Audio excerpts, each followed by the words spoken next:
Good morning student. आज हम इकाई 3 से पार्ट 3.3 जिसका शीर्षक है जामुन का पेड़, इसके लेखक हैं कृष्णचंद्र, इस पाठ को पढ़ने जा रहे हैं। आप लोग भी थोड़ा बुक में ध्यान दीजिएगा और समझने की कोशिश कीजिएगा। ओके, तो सबसे पहले मैं आपको इस पाठ के बारे में थोड़ा बताना चाहती हूँ कि ये पाठ जामुन का पेड़ क्या है। कृष्णचंद्र की ये जो कहानी है जामुन का पेड़, ये संवेदन शून्य व्यवस्था और उसमें फंसे आम आदमी के जीवन की विडंबना को व्यंग्यात्मक व हास्यपरक रूप में प्रस्तुत करती है। इस हास्यपरकता को बनाने के लिए कहानी में व्यवस्था पर अतिशयोक्ति व्यंग भी किया गया है। यहाँ पर इस पाठ में एक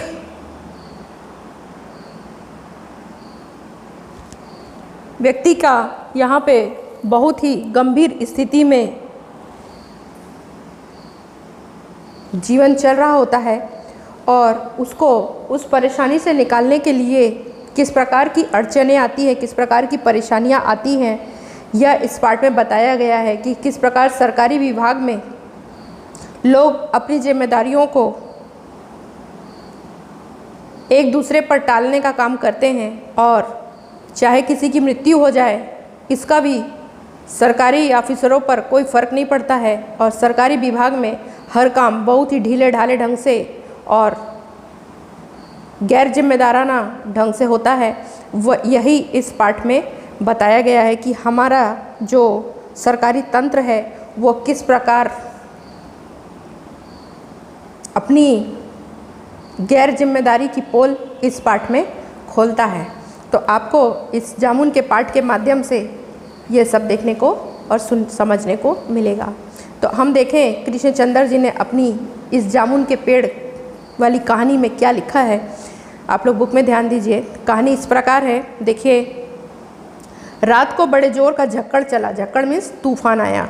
सेक्रेटेरिएट के लॉन में जामुन का एक दरख्त गिर पड़ा, अर्थात एक जामुन का पेड़ गिर गया।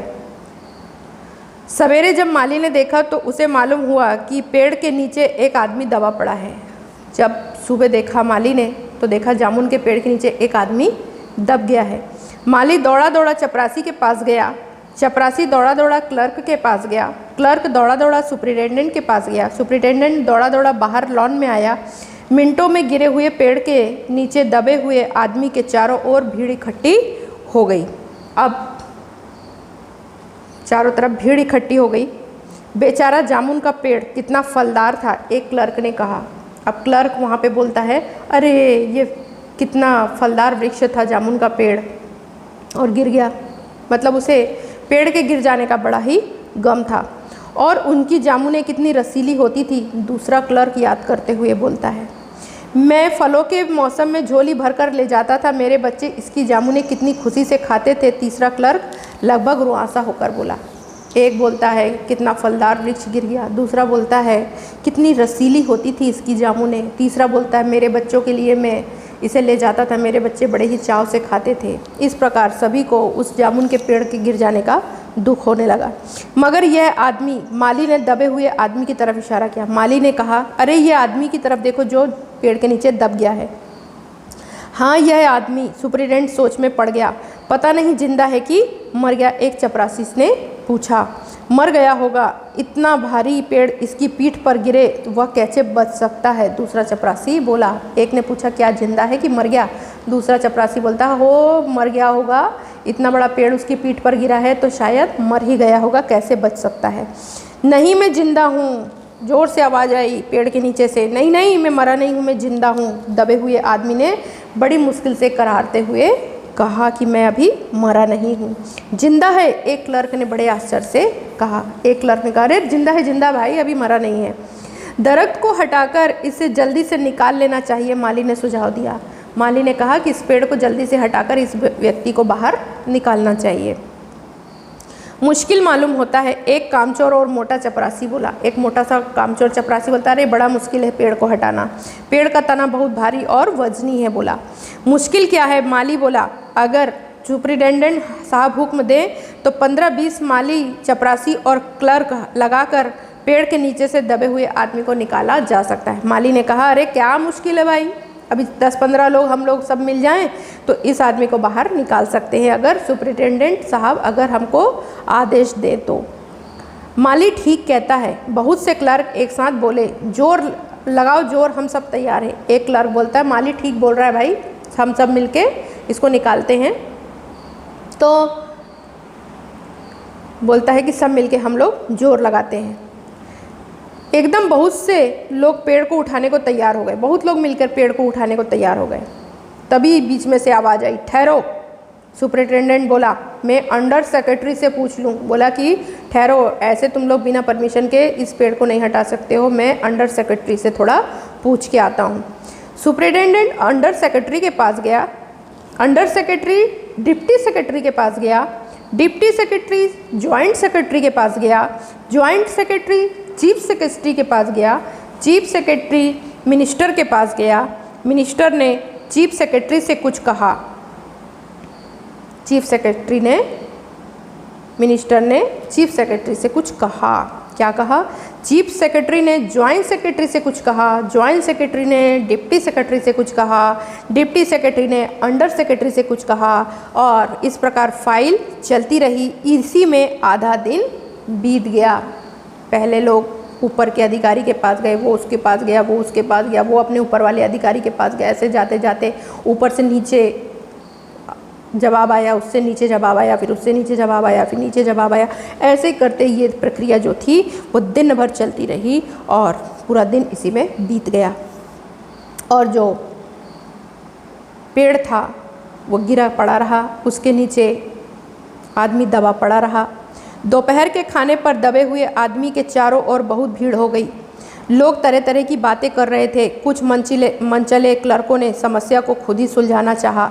वे हुकूमत के फैसले का इंतजार किए बिना पेड़ को अपने आप ही हटा देने का निश्चय कर रहे थे कि इतने में सुपरिटेंडेंट फाइल लिए भागा भागा आया और बोला।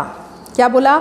हम लोग खुद इस पेड़ को यहाँ से नहीं हटा सकते, हम लोग व्यापार विभाग से संबंधित हैं और यह पेड़ की समस्या है जो कृषि विभाग के अधीन है। बोला कि यह व्यापार विभाग की समस्या है और हम इसको नहीं हटा सकते हैं, यह पेड़ जो है वो कृषि विभाग के अंतर्गत आता है और हम इसको नहीं हटाएंगे। मैं इस फाइल को अर्जेंट मार्क करके कृषि विभाग में भेज रहा हूँ। उन्होंने बोला कि मैं इस फाइल को कृषि विभाग को भेजता हूँ, वहाँ से उत्तर आते ही इस पेड़ को हटा दिया जाएगा। कृषि विभाग से जैसा ही फैसला आएगा हम इस पेड़ को हटा देंगे। ऐसा करके उसने कहा। दूसरे दिन कृषि विभाग से उत्तर आया कि पेड़ व्यापार विभाग के लॉन में गिरा है। अब कृषि विभाग ने क्या उत्तर दिया कि पेड़ जो है वो व्यापार विभाग के लॉन में गिरा है, इसलिए इस पेड़ को हटाने की जिम्मेदारी व्यापार विभाग की है। कृषि विभाग ने अपने हाथ पीछे खींच के बोला इसमें मेरा कोई रोल नहीं है, व्यापार विभाग में गिरा है, व्यापार विभाग ही इसको हटाएगा। यह उत्तर पढ़कर व्यापार विभाग को गुस्सा आ गया। उसने फौरन लिखा कि पेड़ों को हटाने या ना हटवाने की जिम्मेदारी कृषि विभाग पर लागू होती है, व्यापार विभाग का तो इसमें कोई संबंध नहीं है।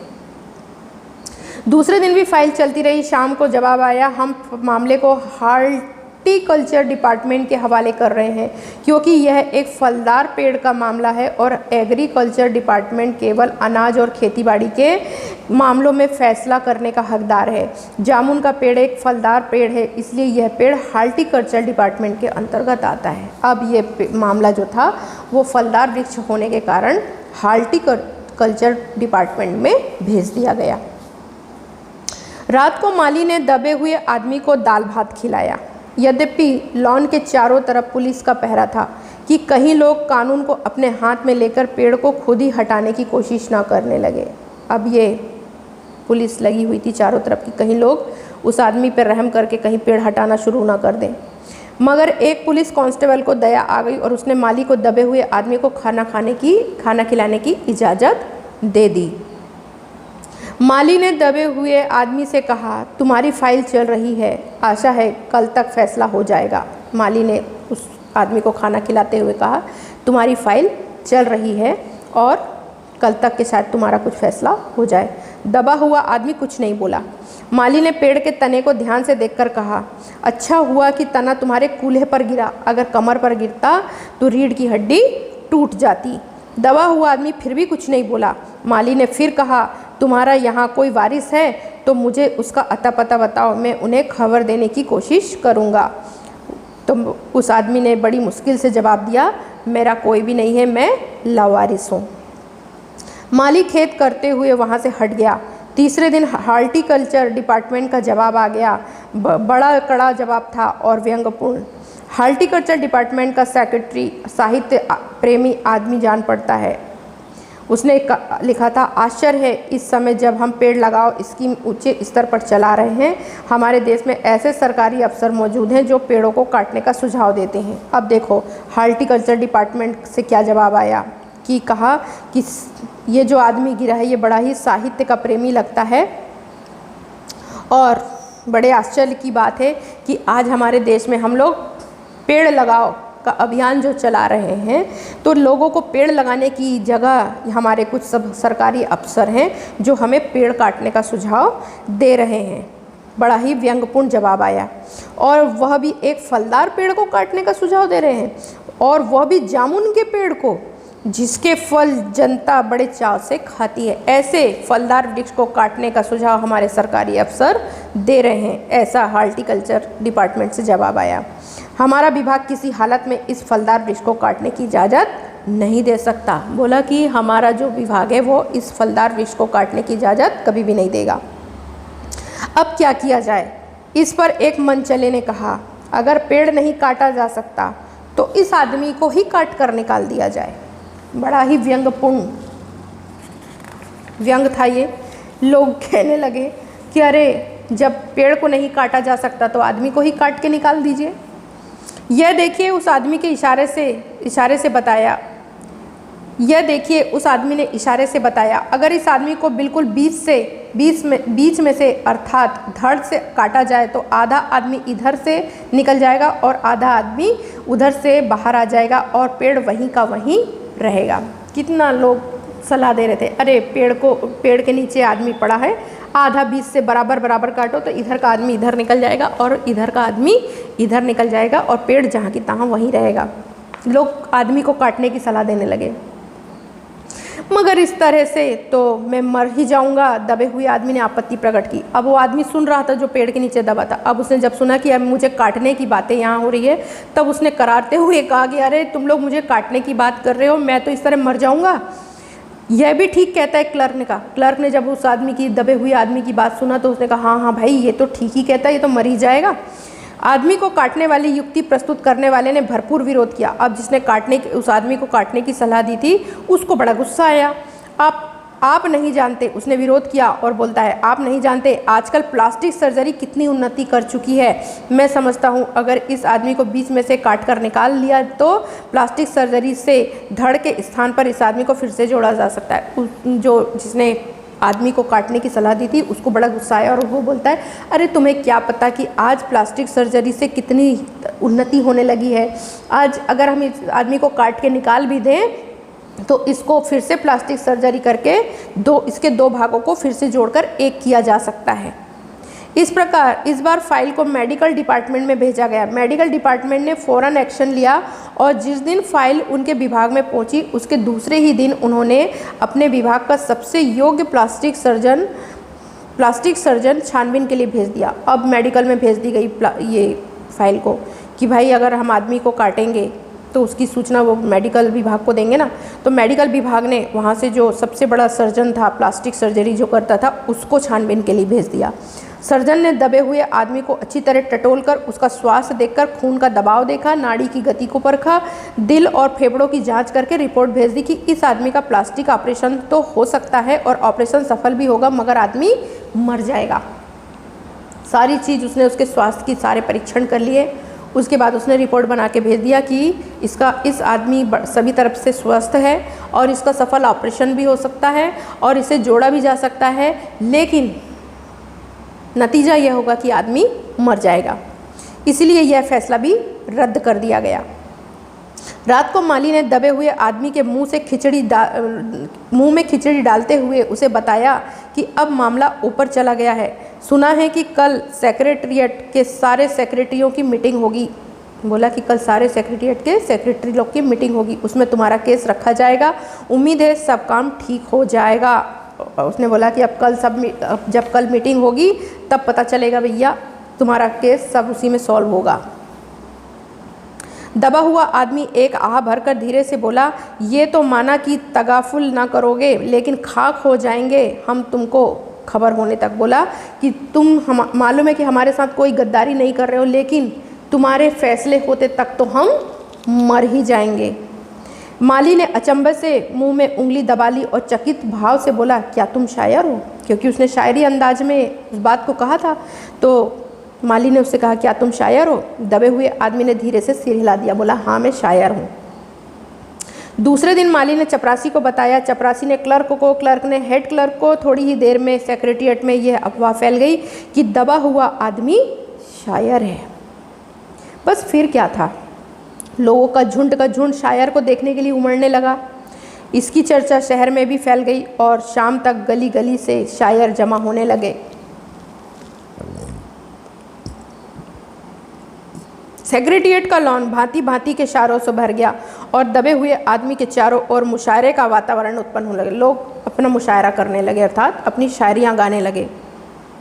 सेक्रेटेरिएट के कई क्लर्क और अंडर सेक्रेटरी तक, जिन्हें साहित्य और कविता से लगाव था, रुक गए। कुछ शायर दबे हुए आदमी को अपनी गज़लें और नज़में सुनाने लगे। कई क्लर्क उसको अपनी गज़लों को दुरुस्त करने पर मजबूर होने लगे। कई लोग अपनी गज़ल सुनाने लगे उस दबे हुए आदमी को, कुछ नज़में सुनाने लगे, कुछ लोग अपनी गलत सलत गज़लों को उस आदमी से ठीक ठाक कराने की रिक्वेस्ट करने लगे। जब ये पता चला कि दबा हुआ आदमी एक शायर है तो सेक्रेटेरिएट की सब कमेटी ने फैसला लिया कि चूंकि दबा हुआ आदमी एक शायर है, इसलिए इस फाइल का संबंध ना एग्रीकल्चर डिपार्टमेंट से है, ना हार्टिकल्चर डिपार्टमेंट से है, बल्कि सिर्फ कल्चरल डिपार्टमेंट से है। कल्चरल डिपार्टमेंट से अनुरोध किया गया कि जल्द से जल्द मामले का फैसला करके अभागे शायर को इस फलदार पेड़ से छुटकारा दिलाया जाए। अब ये फाइल जो थी वो कल्चरल डिपार्टमेंट की ओर चली गई, क्योंकि दबा हुआ आदमी एक शायर था। फाइल कल्चरल डिपार्टमेंट के अनेक विभागों से गुजरती हुई साहित्य अकादमी के सेक्रेटरी के पास पहुंची। बेचारा सेक्रेटरी उस समय अपनी गाड़ी में सवार होकर सेक्रेटेरिएट पहुंचा और दबे हुए आदमी से इंटरव्यू लेने लगा। अब दबे हुए आदमी का इंटरव्यू होने लगा। पूछते हैं, क्या तुम शायर हो? जी हाँ, दबे हुए आदमी ने जवाब दिया। क्या उपनाम रखते हो? मतलब तुम अपने नाम के आगे भी कुछ और उपनाम रखते हो? उसने कहा, ओस। मेरे नाम के आगे मैं ओस लिखता हूँ। ओस? सेक्रेटरी जोर से चीखा, क्या तुम वही ओस हो जिसकी कविता संग्रह ओस के फूल अभी हाल में प्रकाशित हुई थी? बोला कि क्या तुम वही ओस हो जिसकी कविता अभी हाल ही में प्रकाशित हुई थी? दबे हुए शायर ने इकरार में सिर हिला दिया, बोला हाँ, मैं ही वही ओस हूँ। क्या तुम हमारी अकादमी के मेंबर हो? सेक्रेटरी ने पूछा। तो उसने पूछा, क्या तुम हमारे संस्था के मेंबर हो? बोला नहीं। आश्चर्य है, सेक्रेटरी जोर से चीखा, इतना बड़ा शायर, ओस के फूल का लेखक, और हमारी अकादमी का मेंबर नहीं है? बोला, इतना बड़ा शायर, इतना बड़ा ओस के फूल का लेखक और हमारे अकादमी का मेंबर भी नहीं है? ये तो बड़े अफसोस की बात है। उफ उफ, कैसी भूल हो गई हमसे। कितना बड़ा शायर और कैसी अंधेरी गुमनामी में दबा पड़ा है। बोला कि कितना बड़ा शायर है और कैसी अंधेरी गुमनाम गलियों में दबा हुआ पड़ा है, अर्थात लोग उसे पूछ नहीं रहे हैं। गुमनामी नहीं, एक दरख्त के नीचे दबा हूँ। आदमी बोला, गुमनामी में नहीं दबा हूँ मैं, एक दरख्त के मतलब एक पेड़ के नीचे दबा हूँ, कृपया मुझे इस पेड़ के नीचे से निकालिए, बोलता है। तो वो आदमी बोलता है, अभी बंदोबस्त करता हूँ। सेक्रेटरी फ़ौरन बोला और फ़ौरन उसने अपने विभाग में रिपोर्ट की। दूसरे दिन सेक्रेटरी भागा भागा शायर के पास आया और बोला, मुबारक हो, मिठाई खिलाओ, हमारी सरकारी साहित्य अकादमी ने तुम्हें अपनी केंद्रीय शाखा का मेंबर चुन लिया है, ये लो चुनाव पत्र। अब वो सेक्रेटरी आके दूसरे दिन उसको बड़ी खुशखबरी सुनाता है, बोलता है कि बधाई हो, चलो मिठाई खिलाओ, तुमको हमने अपनी अकादमी का मेंबर बना लिया है। ये लो, बोलता चुनाव पत्र, मगर मुझे इस पेड़ के नीचे से तो निकालो, दबे हुए आदमी ने करार कर कहा। बोला कि अरे मेरे को तुम लोगों ने अपनी संस्था का मेंबर बना लिया है, मुझे चुन लिया है, अपने संस्था में नौकरी दे दी है, मुझे एक अच्छे पद पर रख लिया है, लेकिन मैं उसका क्या करूं, मुझे इस पेड़ के नीचे से तो निकालो। दबे हुए आदमी ने करार कर कहा। उसकी सांस बड़ी मुश्किल से चल रही थी और उसकी आंखों से मालूम होता था कि वह घोर पीड़ा और यातना में पड़ा है। स्वाभाविक है, 2 दिन से वो पेड़ के नीचे पड़ा था तो उसको तो बड़ी तकलीफ़ हो ही रही होगी। ये हम नहीं कर सकते, सेक्रेटरी ने कहा। बोला हम ये काम नहीं कर सकते, हम तुमको नहीं निकाल सकते, और जो हम कर सकते थे वो हमने कर दिया। बोला कि हम तुमको अपना संस्था का मेंबर चुन सकते थे, वो हमने चुन लिया, बल्कि हम यहाँ तक तो कर सकते हैं कि अगर तुम मर जाओ तो तुम्हारी बीवी को वजीफ़ा दे सकते हैं। बोला कि हम इतना ज़रूर कर सकते हैं, अगर तुम अभी इस पेड़ के नीचे दबे दबे मर जाओ तो हम तुम्हारी बीवी को कुछ हर्जाना दे सकते हैं, अगर तुम दरख्वास्त दो तो हम वो भी कर सकते हैं। बोला कि अगर तुम एक दरख्वास्त लगा दो कि अगर मैं मर जाऊं तो मेरी बीवी बच्चों को कुछ खर्चा इस संस्था से मिलना चाहिए, तो हम वो भी कर देंगे। मैं अभी जीवित हूँ, शायर रुक रुक कर बोला, मुझे ज़िंदा रखो। बोला मेरे मरने की बात क्यों करते हो, अभी मैं ज़िंदा हूँ तो मुझे जीवित रखो। मुसीबत यह है, सरकारी साहित्य अकादमी का सेक्रेटरी हाथ मलते हुए बोला, हमारा विभाग सिर्फ कल्चरल से संबंधित है, उसके लिए हमने फॉरेस्ट डिपार्टमेंट को लिख दिया और अर्जेंट लिखा है। बोला कि ये तो बड़ी मुसीबत की बात है और हमने इसे फॉरेस्ट डिपार्टमेंट को अर्जेंट में लिख दिया है। शाम को माली ने आकर दबे हुए आदमी को बताया, कल फॉरेस्ट डिपार्टमेंट के आदमी आकर इस पेड़ को काट देंगे और तुम्हारी जान बच जाएगी। माली बहुत खुश था। दबे हुए आदमी का स्वास्थ्य जवाब दे रहा था, मगर वह किसी न किसी तरह अपने जीवन के लिए लड़े जा रहा था। कल तक सवेरे तक किसी न किसी तरह उसे जीवित रहना है। दूसरे दिन जब फॉरेस्ट डिपार्टमेंट के आदमी आरी कुल्हाड़ी लेकर पहुँचे तो उनको पेड़ काटने से रोक दिया गया। मालूम हुआ कि विदेश विभाग से हुक्म आया था कि इस पेड़ को ना काटा जाए। अब जब फॉरेस्ट के कर्मचारी आके उस पेड़ को काटने लगे तो उसे रोक दिया गया, क्योंकि विदेश विभाग से एक मैसेज आया था कि इस पेड़ को ना काटा जाए।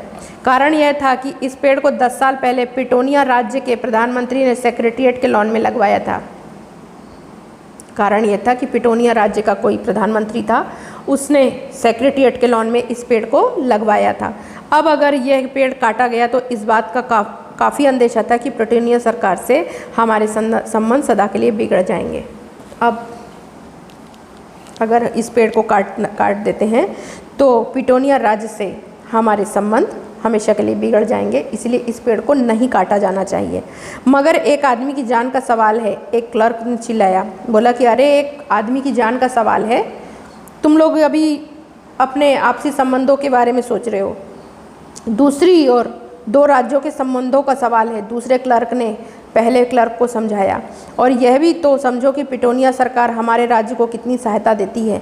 क्या उनकी मित्रता की खातिर एक आदमी के जीवन का भी बलिदान नहीं कर सकते हैं? बोलते हैं कि पिटोनिया सरकार जो है वो हमारे राज्य को बहुत हेल्प करती है, तो क्या उनकी मित्रता के लिए क्या हम एक आदमी का बलिदान भी नहीं कर सकते हैं? सरकार को मर जाना चाहिए, शायर को मर जाना चाहिए, ऐसा एक आदमी बोलता है। निसंदेह अंडर सेक्रेटरी ने सुप्रिटेंडेंट को बताया, आज सवेरे प्रधानमंत्री दौरे से वापस आ गए हैं। आज 4 बजे विदेश विभाग इस पेड़ की फाइल उनके सामने पेश करेगा, जो वे फैसला लेंगे वही सबको स्वीकार होगा। बोला कि आज 4 बजे विदेश विभाग में इस फाइल को पेश किया जाएगा, अब देखो वहाँ से जो फैसला आएगा उसे सभी लोग स्वीकार करेंगे।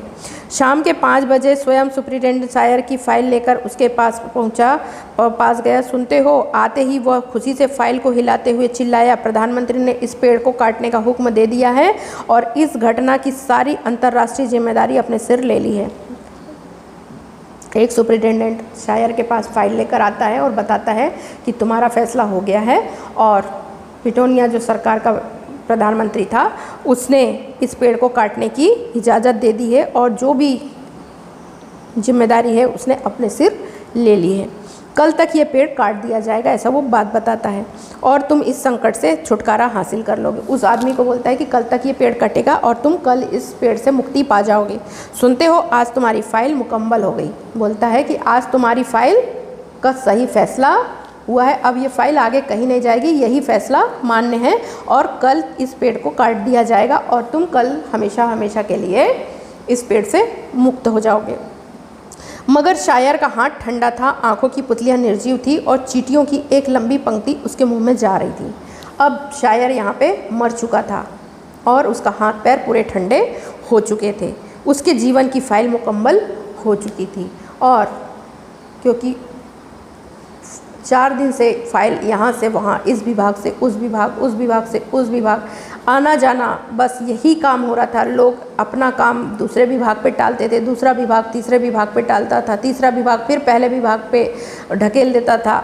इस प्रकार जो है वह सरकारी जो व्यवस्थाएं हैं उसकी यहाँ पे पोल खुलती है कि किस प्रकार सरकारी दफ्तरों में लापरवाही से काम होता है। चाहे किसी व्यक्ति की मृत्यु भी हो जाए तब भी सरकारी अफसरों को सरकारी विभागों में किसी प्रकार का कोई फ़र्क नहीं पड़ता है। लोग सिर्फ अपनी जिम्मेदारी से मुंह मोड़ते रहते हैं और अपना काम दूसरों पर टालते रहते हैं, जिससे कि आम जनता को बहुत ही नुकसान और परेशानी सहन करना पड़ता है, जो इस पाठ में पूरी की पूरी तरह बयान होती है। इस बात का प्रमाण हमको इस पाठ के माध्यम से मिलता है कि कैसे उस व्यक्ति को पेड़ के नीचे से निकाला नहीं गया 4 दिन तक के, और अगर कोई होता तो ऐसा जैसे ही किसी ने देखा था 10-15 लोग 20 लोग मिलकर सबसे पहले उस पेड़ को हटाते और उस आदमी की जान बचाते। लेकिन लोगों ने सरकारी विभाग का बहाना करके एक विभाग से दूसरे विभागों को ये काम सौंपने का काम करने लगा और अपना जिम्मेदारी से मुंह मोड़ने लगे और अपनी जिम्मेदारियां दूसरों पर टालने लगे। इस प्रकार यहाँ पे सरकारी व्यवस्थाएं की पोल इस पाठ में पूरी तरह खुलती हैं, जो आपने इस पाठ में देखा, और किस प्रकार आम जनता को उसका परिणाम भुगतना पड़ता है वह इस पाठ में प्रत्यक्ष रूप से प्रदर्शित होता है, जो कि आपको समझ में आ गया होगा। ठीक है, थैंक यू।